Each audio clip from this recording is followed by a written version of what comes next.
So, sa katulad ng nakikita ko sa sa YouTube. Ano kaya ibig sabihin ng mga ganito? Mga ganito. Kung totoong gawa or signs and symbol ito ng mga karaang panahon, sinaunang panahon ng mga mananakop, ng mga tao na Japanese. Ano naman kaya ang ibig sabihin nito o kahulugan? Hindi naman ako expert sa mga expert dyan, no? Ayan, no? Para siyang passage, para siyang puzzle, oh. Yung paligid niya puros mga bato-bato.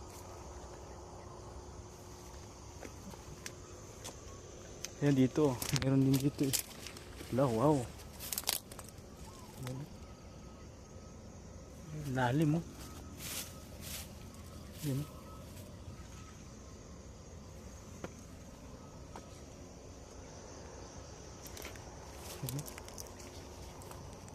Stone map.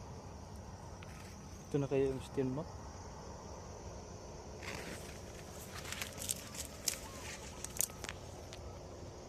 Wow.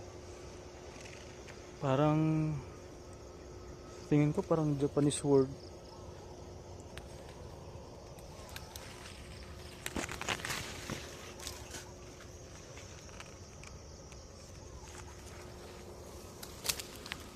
So, lalim din. Daming bato. Mahirap to, ano? Pero may isa kang bato din dito na. Dami. Daming mga bato-bato. Malilibog ka talaga.